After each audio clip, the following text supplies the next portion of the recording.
अभी हम डिस्कस करने वाले हैं टेस्टर की सैलरी के बारे में। अगर कोई fresher as a testing career अपना स्टार्ट करता है सॉफ्टवेयर इंडस्ट्री में, तो उसकी सैलरी कितनी होगी उसके बारे में हम डिस्कस करना चाहेंगे। मेरे को बहुत लोग इंस्टाग्राम में, फेसबुक में, यूट्यूब की कमेंट्स में कमेंट करते हैं या मैसेज करते हैं कि कितनी सैलरी होनी चाहिए, मेरे को इतनी सैलरी मिल रही है तो मेरे को ये कंपनी ज्वाइन करनी चाहिए या नहीं।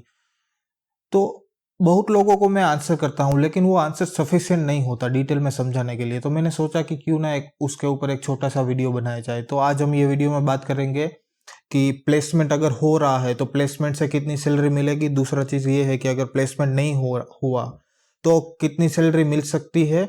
अगर कम सैलरी है तो क्या हमें जॉब ज्वाइन करना चाहिए या नहीं करना चाहिए। ये सब चीज़ें हम डिस्कस करने वाले हैं। उससे पहले फंडू टेस्टर को सब्सक्राइब करना और ये वीडियो को लाइक करना और अपने फ्रेशर दोस्तों के साथ शेयर करना मत भूलिएगा। Camera rolling action.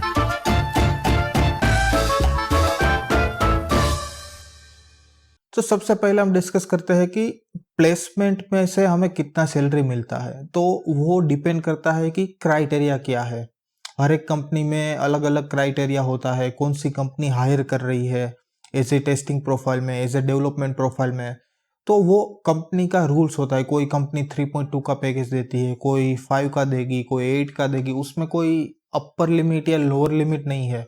लेकिन यहाँ पे मैं एक रिक्वेस्ट करना चाहूँगा कि अगर आपको प्लेसमेंट में मिलने का मौका मिल रहा है तो वो मौका आप कभी मिस मत करना। क्योंकि होगा क्या कि आप अगर डिसाइडेड हो, आपको तय है कि ग्रेजुएशन के बाद मेरे को फैमिली बिजनेस ज्वाइन करना है या फिर एब्रोड स्टडीज़ के लिए जाना है या फर्दर स्टडीज़ कंटिन्यूज करना है, दैट इज़ गुड। बट अगर आपके पास कोई ऐसा कॉन्क्रीट प्लान नहीं है और प्लेसमेंट में आपको बैठने का मौका मिल रहा है, तो मेरा रिक्वेस्ट है कि आपको प्लेसमेंट में बैठो और वहां से अगर जॉब मिल रहा है तो वो जॉब को स्टार्ट कर दो, वो जॉब ज्वाइन कर दो। दूसरी बात ये आती है कि अगर मेरे को प्लेसमेंट में मिलने का मौका नहीं मिल रहा है तो मेरे को कितना सैलरी मिलेगा। तो वो भी डिपेंड करता है, बहुत सारी चीज़ों के ऊपर डिपेंड करता है। सबसे पहले क्या आता है कि परसेंटेज कितना है। एक्चुअली क्या होता है कि चाहे कोई सा भी जॉब आप स्टार्ट करने जा रहे हो, फ्रेशर का जॉब हो या एक्सपीरियंस का जॉब हो या मिड लेवल 8-9 ईयर्स का जॉब हो, उसमें पीछे के 3-4 साल या 5-6 साल देखा जाता है। तो अब हम फ्रेशर के लिए जॉब सर्च कर रहे हैं तो उसमें पीछे के 5-6 साल क्या आएगा, तो एकेडमिक्स आएगा। 12th में कितना परसेंटेज है, 10th में कितना है और ग्रेजुएशन में कितने परसेंटेज के साथ पास किया है। तो बहुत सारी कंपनी में क्या होगा कि वो उसका एक क्राइटेरिया रहता है कि 75 परसेंटेज वाले को ही वो लोग हायर करेंगे। तो अगर आप 75 परसेंटेज की कैटेगरी में फॉल करते हो तो आपको वो लोग अच्छे से पैकेज देंगे। आपको 3.2 या 5 लाख का पर मंथ, 25,000 30,000 की भी जॉब मिल सकती है। कोई किसी को 40,000 की भी जॉब मिल जाएगी। तो वो तो एक हो गया कि प्लेसमेंट में भी नहीं हुआ लेकिन खुद से जॉब का सर्च किया और उसको जॉब मिल गई। तो आपकी ये सब सैलरी हो सकती है। मिनिमम आपको 20-22 हजार से 30-40-50 हजार तक की भी जॉब मिल सकती है as a fresher testing profile में। अब बात ये आती है कि मेरे को कम सैलरी मिल रहा है, मेरे को जॉब कॉल्स नहीं आ रहे थे सबसे पहले। तो अगर मेरा हो गया है, जॉब लग गई है, लेकिन वो लोग सैलरी कम दे रहे हैं, तो मेरे को करना क्या चाहिए। तो उसमें मेरा सजेशन क्या रहेगा कि सबसे पहले आप अपना क्राइटेरिया फुलफिल कर रहे हो 75-70% का, तो नहीं कर रहे हो, ठीक है, कोई बात नहीं, चलेगा, जॉब मिल जाएगी, डोंट वरी। लेकिन उसके बाद आपको ये देखना है कि आपका नॉलेज कितना है, कम्युनिकेशन स्किल कैसा है, एप्टीट्यूड राउंड निकल रहा है या नहीं, कितने राउंड तक आप इंटरव्यू में जा रहे हो। और उससे पहले भी एक बात ये आती है कि आपको इंटरव्यू कॉल्स कितने आ रहे हैं। For example, if you are getting somewhere around 5-6 जगह पे अप्लाई किया और एक कॉल आ गया, या 7-8 जगह पे अप्लाई किया, एक कॉल आ गया, दैट इज गुड। मतलब एक दिन में आप 5-7 जगह पे या 2 दिन में 8-10-15 जगह पे अप्लाई कर सकते हो और आपको एक इंटरव्यू कॉल आ रहा है, विच इज गुड। अब दूसरा बात ये है कि आप कितना इंटरव्यू राउंड तक पहुंचते हो या कितना टाइम पीरियड आपको लगता है एक इंटरव्यू निकालने के लिए, कितना टाइम लगता है। कि चलो मान लो कि आपने मेहनत किया, इंजीनियरिंग के बाद आपने पढ़ाई स्टार्ट किया कि टेस्टिंग के बारे में, या कोई कोर्स ज्वाइन किया और उसके बाद आपने जॉब सर्च करना स्टार्ट किया। अब आपको पहले एक महीने में या 2 महीने में ही जॉब मिल जाती है आपको, और आपको मान लो 10-12 या 15 हजार ही सैलरी मिला और आपको लगा कि ये सैलरी कम है, ठीक है, नो प्रॉब्लम। आपको विद इन ए मंथ और 2 मंथ में जॉब मिल गया तो नेक्स्ट जॉब में उससे 20-30% का टाइम कम लगेगा, क्योंकि आपके पास ऑलरेडी प्रिपरेशन है, आप इंटरव्यू से प्रोसेस से निकले हो।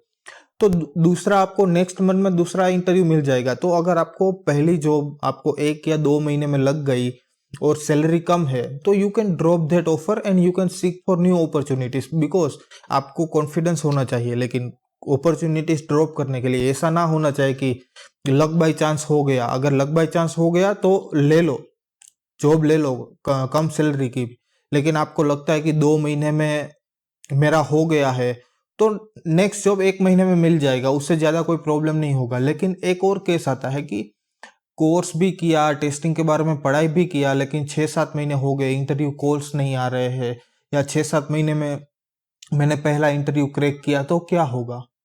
तो वो केस में मेरा एडवाइस यही रहेगा कि 6 महीने के बाद आपको पहला जॉब मिल रहा है, चलो 10,000 भी सैलरी है, ज्वाइन कर लो, 12-15 हज़ार भी सैलरी है, वो ज्वाइन कर लो।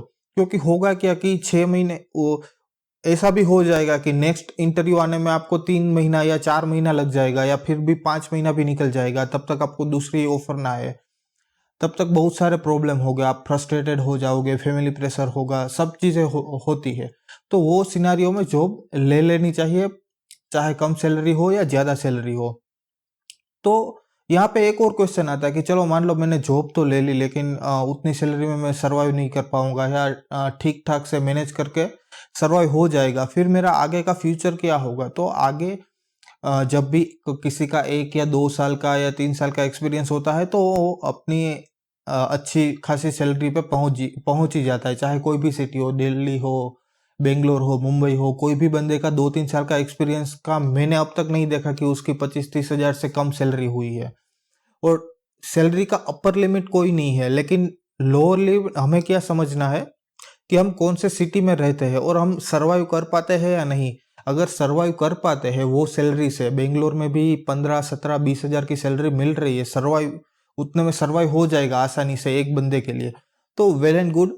घर पे बैठने से अलावा है, जॉब स्टार्ट कर दो, फोकस रहो, थोड़ा आगे बढ़ो, थोड़ा सीखो, तो 1-2 साल में सब सेट हो जाते हैं। एक और इम्पोर्टेंट पॉइंट है, इनिशियली आप जब जॉब सर्च कर रहे हो तब लोग बोलते हैं कि ऑटोमेशन आना चाहिए या सॉफ्टवेयर टेस्टिंग आना चाहिए। मेरे को तो ऑटोमेशन आता नहीं, मैं नॉन आईटी बैकग्राउंड से हूँ, मेरे को प्रोग्रामिंग आती नहीं है, तो मेरे को जॉब कैसे मिलेगी? तो उसका भी सॉल्यूशन है। बहुत सारी कंपनीज ऐसे फंक्शनल टेस्टिंग या मैन्युअल टेस्टिंग में जॉब प्रोवाइड करती है, लेकिन बहुत कंपनियों को ऐसा होना चाहिए कि ठीक ठाक प्रोग्रामिंग लैंग्वेज आता है।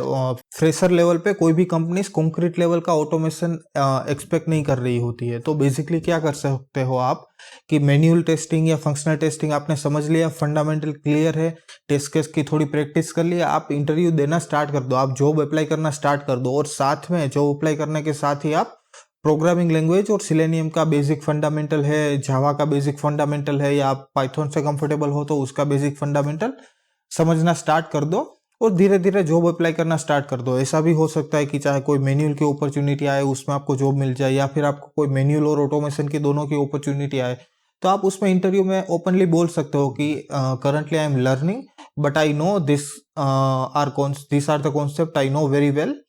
You can ask me question, and if they feel you are good in those particular area, then definitely they will give you an offer. So don't worry about manual automation or blah blah blah whatever jargons. Just focus on your study and start applying. Once you think you can start applying for a job, just start applying and try to understand what companies are asking. For example, उसने आपको 10 question पूछा और उसमें से आप सिर्फ 5 या 7 question के आंसर दे पा रहे हो, तो आपको घर जाके वो करना है कि जो 3 क्वेश्चन के आंसर क्यों नहीं दे पाया, वो 3 क्वेश्चन क्या मैंने पढ़ाई नहीं किया था, पढ़ाई किया था ठीक है, चलो फिर भी आंसर नहीं दे पाए, वो 3 क्वेश्चन अच्छे से फिर से स्टडी कर लो। नेक्स्ट इंटरव्यू में जब आप जा रहे हो तब मेक श्योर कि आपको वो तीनों क्वेश्चन में से अगर कोई भी क्वेश्चन आता है तो उसका आप आसानी से आंसर दे सको। वैसे 3-4 इंटरव्यू दो, धीरे धीरे इंटरव्यू में से भी सीखो, और उसमें से आपको ये करना है कि ऑफर ना मिले कोई नहीं, बहुत सारी कंपनियां से, लेकिन जो उसने पूछा है वहां पे क्या प्रॉब्लम हो रहा है, वो प्रॉब्लम को आइडेंटिफाई करो, प्रॉब्लम को फेस करो, और उसके बाद नेक्स्ट इंटरव्यू में जाओ। जरूरी नहीं होता सबका फर्स्ट इंटरव्यू में हो जाए, किसी का 10 इंटरव्यू भी होता है, और कोई बंदे 20-20 भी इंटरव्यू देते हैं, लेकिन सबको जॉब लग जाती है। तो पॉजिटिव एटीट्यूड रखना चाहिए, और साथ में प्रिपरेशन करो और अप्लाई करना स्टार्ट करो। आशा रखता हूं कि मैंने आपका सभी क्वेश्चन का आंसर दिया है, और ये वीडियो आपको अच्छा लगा तो सब्सक्राइब करना मत भूलिएगा चैनल को, और अगर आपको कोई भी क्वेश्चन है तो कमेंट कर सकते हो, और वीडियो लाइक करो और अपने दोस्तों के साथ शेयर जरूर करना। धन्यवाद, जल्द मिलते हैं।